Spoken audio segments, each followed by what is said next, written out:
You missed all of his funny stories. Okay, so I have a friend. I actually don't even know if he knows my name. Wow. I think his name's Tim. One word? Yes. Well, last week they threatened to rickroll me. Oh, guys, stop. I'm a teacher, I can count sometimes. Okay, I feel like I have some funny stories. I don't know, maybe you don't want to hear them. It's so bad. I'm like, I crushed this middle school romance. Like, I am the homie, Miss Naomi, and they're just gonna learn back.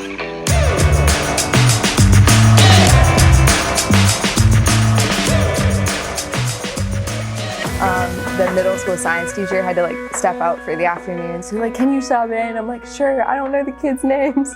I don't know what they're even doing. But I like jumped into this class and it was like right after recess. They're crazy, right? And they get into class, they're doing their thing. And one of the other middle school teachers had pulled me aside before. She's like, hey, we've been having this trouble with kids passing notes. We're like trying to like stomp on that. Like, okay, I'll be aware. I'll be like ready for this. And sure enough, like maybe 20 minutes into class, I see this note like going around. I'm like, oh, I know what to do. I'm gonna squish this. So I like went and I took it and the kids looked like mortified, right? I'm like, okay, like whatever. They get done, they go off, and I'm like so curious, right? So I like open it up and I'm like reading it, and I think one of the 7th grade boys had a crush on one of the 7th grade girls, and it was like a little sweet note that never got delivered. And I felt horrible. I felt so bad. I'm like, I crushed this middle school romance. Like, what if this was Jesus' will for them? And I like shut it down. And I promised myself, I'm like, I will never do that again. Never in all my life. Now he just has to go talk to her in person. I know, it's probably good. Hi, I'm Naomi. I'm 21. I'm from Crosby, Minnesota, and I'm a Teach for Christ missionary. Are you afraid of cameras? Yeah, deathly afraid of them. Why? I don't like being on this side. I like doing photography and stuff, but it makes me nervous because it's just this thing looking at me.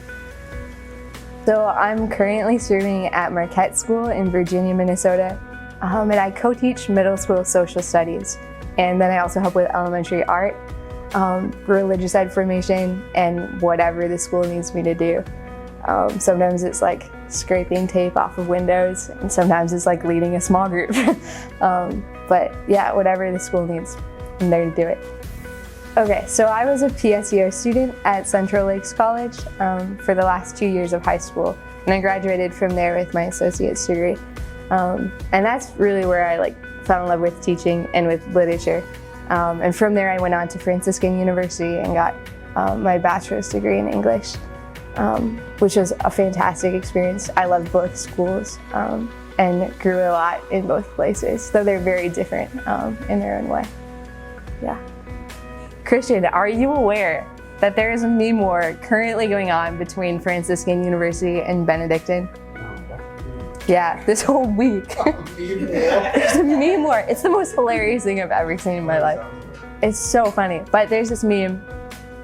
Oh, Benedictine. There's this meme they put out where it's like, imagine like these Catholic hippies dancing in a field, right? And they have like a guitar and they're not wearing shoes. And it says like live footage of Franciscan students, like no shoes in sight, like praise and worship, all this stuff. And it's like, yeah, that's Franciscan. It's like not even a great meme, but I felt so targeted. I'm like, that was me my entire time at Franciscan. So I think it's hilarious, but Franciscan will win.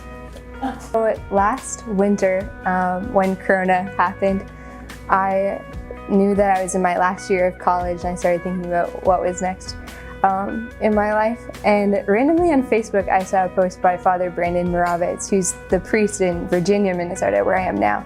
And he had talked about Teach for Christ. And I saw it, I was like, oh, that's kind of cool. Like, I think teaching's neat, and I know that I want to do something in the mission field. So it was something that I started thinking about, not very seriously, but the more I prayed about it, the more I thought about it, the more it just seemed right for my life. And at the end of that summer, I was like, well, I might as well apply, see what happens. And from the minute I sent that application in, just doors kept opening. And things that people would say to me, like just in passing, just seemed to connect with my heart on that. And so just took steps in that direction, and it seemed right, and doors kept opening. Felt a lot of peace and a lot of joy. And I remember the day that I committed to doing Teach for Christ. I was in the chapel at Franciscan, just praying about it. I'm like, Jesus, I kind of want to do this, and I think I'm going to say yes. And I'd never in my life had that feeling of, I think I want to do this, stop me if you don't want me to. And yeah, I said yes the next day, and I've moved forward, just enjoying peace in that. Yeah. Oh, community has been awesome. I love Hannah and Lucy. They're fantastic. They've taught me a lot about myself, and it's been really good for me to have older women in my life who have lived in community and have lived on mission in this way, to learn from, and to just watch how they witness that in their life has been fantastic. They're both wonderful and have welcomed me into community so well.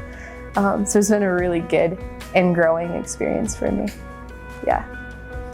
Oh my goodness. So when I was a PSEO student at Central Lakes College, I had a bunch of super awesome professors who just loved what they taught and loved teaching and authentically cared for us. Especially my English professors were just fantastic. They lived the teaching life really well, and in their love for it, I grew to love the subject of English and literature, but also teaching. And they just took me in, and encouraged me in that in so many ways, which was very beautiful. And then the next summer, after I'd been at Franciscan for a year, I did a summer of Totus Tuus. So that was teaching every week in a different parish. And in actually doing teaching, I was like, oh, I love this. And I love being with kids and hanging out with them.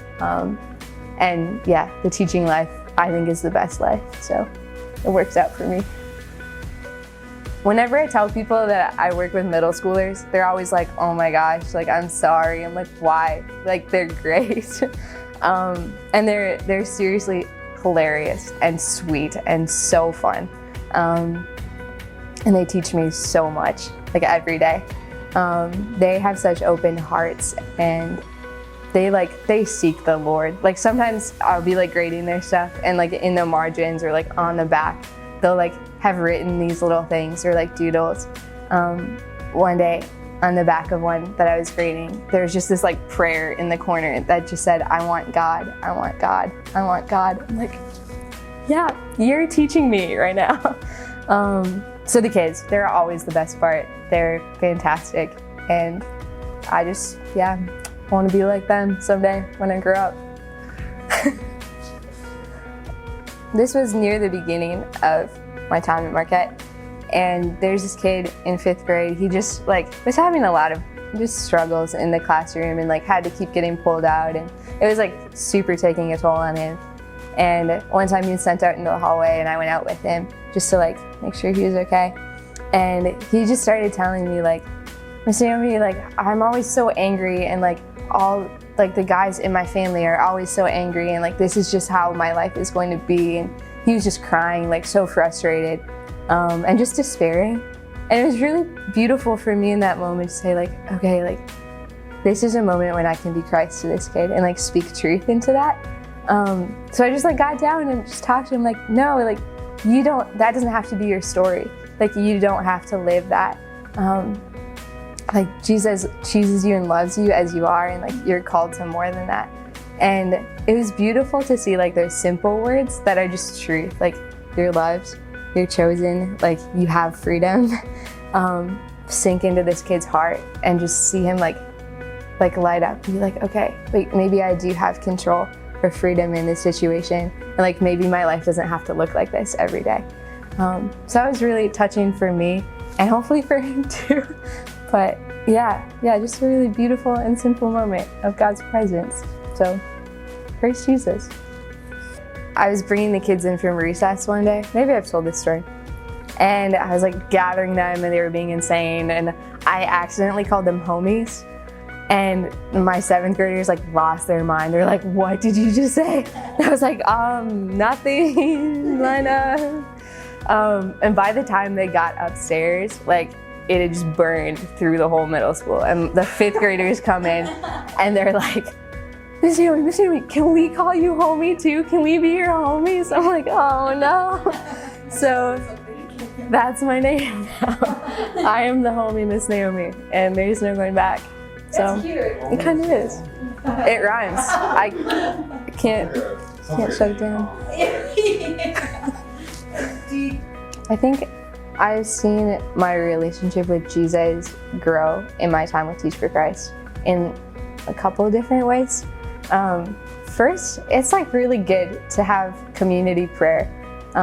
That's something that hasn't been a part of my life like very regularly, and like personal prayer, obviously, super good, necessary, like we need that. But it's been really beautiful to like as a community say like we're doing this and like commit to it. Especially this past Lent, Lucy and I did kind of a modified version of Exodus and Fiat 90. And to like do that with someone else was fantastic. It like kept me accountable, but it was also just really encouraging. So in like a really practical way, that's been something that's grown me. I think what I would say to someone who's considering doing Teach for Christ, or any mission, is that you can't give the Lord something that He's not going to use. And He doesn't call you to unnecessary things. That's just the truth. And if you offer your life to Him, like in its fullness, even like if you don't feel like you are equipped, like He's going to equip you and He's going to use that and it's going to be meaningful and worthwhile. Like it won't be wasted. It just won't. And that's the truth of it. So doing mission is never a waste, and it's always worthwhile. I think the main thing that I want to be for my students is the presence of Christ. And that's something that I really love about Teach for Christ and our mission, because I think at the heart of it, our job is just to love. And our job is to like enter into the mission field of ordinary life as a friend of Jesus, and to just live that out as a witness for them.